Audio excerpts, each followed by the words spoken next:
This video is brought to you by anti-gravity lithium-ion batteries used by Monster Energy Star Racing Yamaha and Monster Energy Kawasaki and many more teams. And you can use the same battery as Eli Tomac, Jason Anderson, and others. Anti-gravity batteries offer more power and capacity than the competitors because they give you a larger lithium battery pack. But additionally, they offer features like the world's first batteries with built-in jump starting that will never leave you stranded. So check them out at antigravitybatteries.com.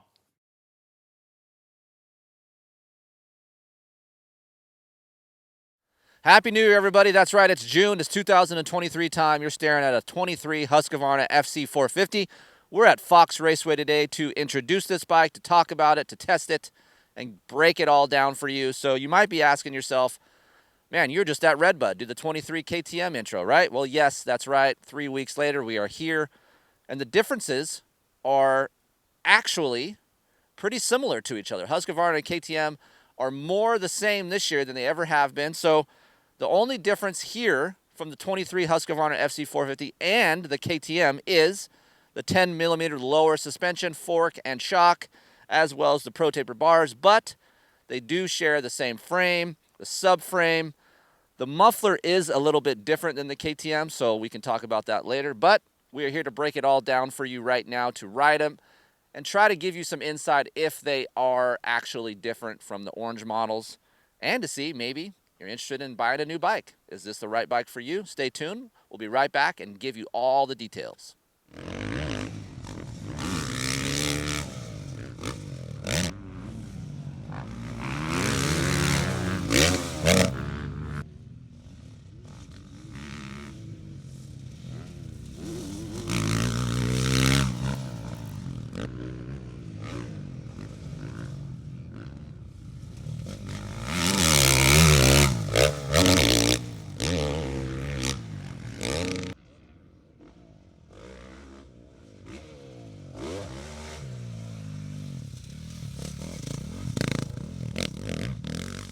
Okay, guys, wrapping it up here for the 2023 Husqvarna intro. I can't believe, man, it's already June. Half the year's over. It's crazy, and we're already talking about 23 motorcycles. Wow, I get confused sometimes because we're always a year ahead. But I brought David Martinez here. So I've known David for a while. A little backstory real quick. He has been on a Honda. Prior to that, he was on a Yamaha. Never has owned a steel-framed motorcycle.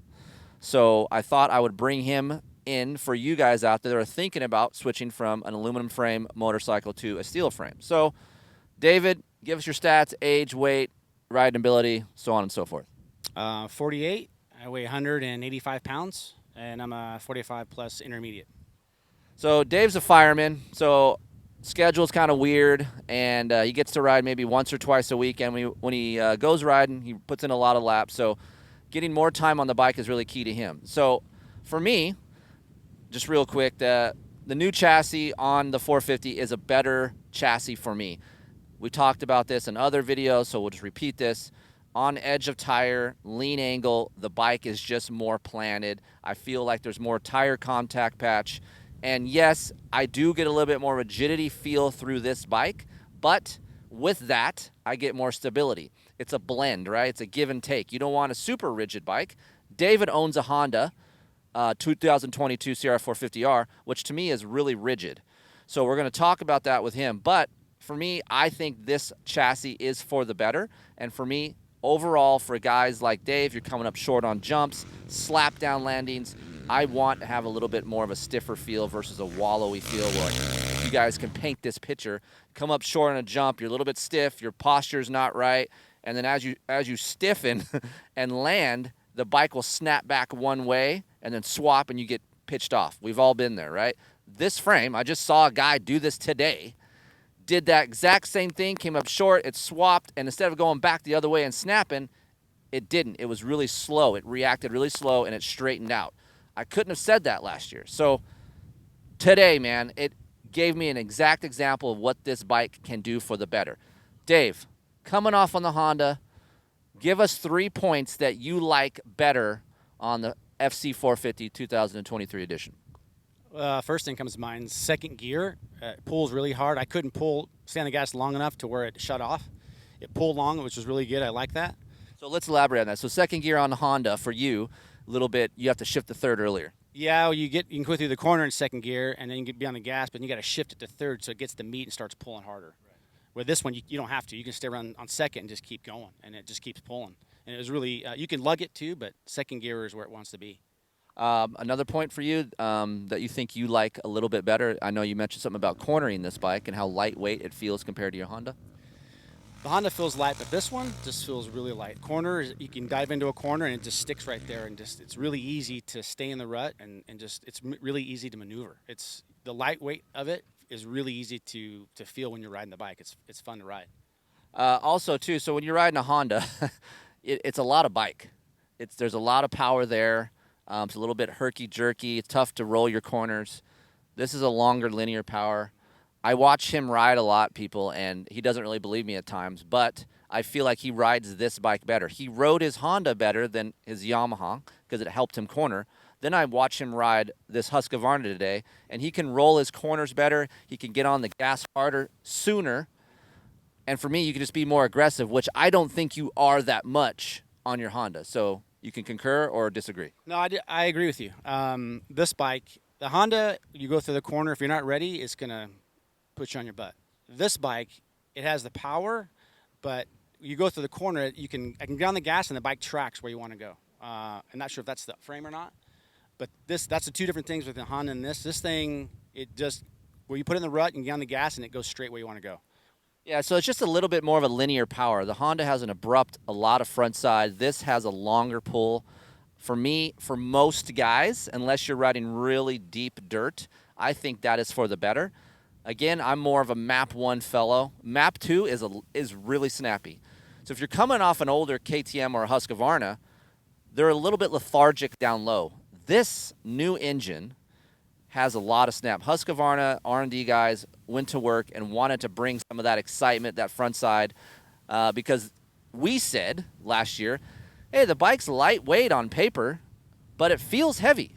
What's up with that? Well, that has something to do with the power, right? So now we have a little bit more power, a little bit more excitement. The bike feels lighter, has more snap, but I think they went too far where it has a lot of excitement, a lot of snap. So I stay in Map 1. Dave, are you a Map 1 or Map 2 guy? Map 1. I like Map 1. Map 2 is just a little too much. Map 1 was just the linear power was where it needs to be. That's, for me, is what's good. So heavier guys, you might want a little bit more snap. Map 2 is great. Again, TC does come into play on a 450. Days like today, right now, I'm looking at the track. It was nice and muddy. You probably can see in the photos, and now it's baked. That's the joy of California, people. The window is very narrow here. So now we have a great track. Boom, it's dry. Hello, TC. You can put that on there, push the button, and you're good. Did you try that at all today? I did not try that at all. He's too old school, people. He doesn't even know that button's there. So this is why we test. He failed. I forgot about it. It was on there, okay? My bad. I forgot about it. So he's a Honda guy. He doesn't, you have TC on your Honda. You use TC on your Honda. I do not. There you go, folks. At least he checks his SAG. So moving on to ergonomically, Honda is one of the best ergonomically. For me, this is the second best motorcycle to sit on. You feel comfortable. I ride a Yamaha on my own time a lot. It's horrible. The ergonomics on the Yamaha is horrible. I feel like I'm inside of it, and I got ape hangers. It's tough to get correct. I can sit on this. I feel on top of it. The bar itself is a lower bend. I would cut my bar down to about 804. People talk trash on my bar bend stuff, but I like to have a shorter, narrower bar. That does help me corner. The Husqvarna stock Pro Taper bend does dampen better than the KTM. We talked about vibration. Honda vibrates a lot too, but you notice vibration on this as well. I noticed the vibration in the handlebars, and it wasn't much, but after about 3 or 4 laps, my hands started to go numb, and I started to realize this vibration. The KTM, I felt it in my feet a lot, where this, nothing in my feet, just in my hands. So for me, the Pro Taper bar dampens bump absorption a little bit better than the KTM neck and bar. I like the Pro Taper bar bend a little bit more. KTM and Pro Taper bar on the Husqvarna are very similar, but I will say this is a little bit wider, and for me, have a little bit better dampening quality feel. Now, brakes. The joy of Brembo, people. There is great Nissan brakes out there on the Honda guy, but for me, I like the feel of a Brembo brake because it has a lot of stopping power. I can pull in the lever very, very little, and then I have a lot of it catered to me. Dave, the Honda Nissan brake is actually pretty good. Did you feel any difference? Do you like it? Do you don't like it? I love the front brake on this. The rear brake was a little bit on-off. It wasn't really linear like the front brake is, so it may be more time on the bike I could get used to it, but the front brake's really good. And the rear brake works good, too. It's just either on or off, so a little bit used to it. Had to get used to that a little bit more. All right, not an air fork guy, so we're coming up here on the WPAER fork, excuse me. And for me, this is a little bit of a soft setting. We did ride some 6500 cartridges earlier on the 350, which is really good.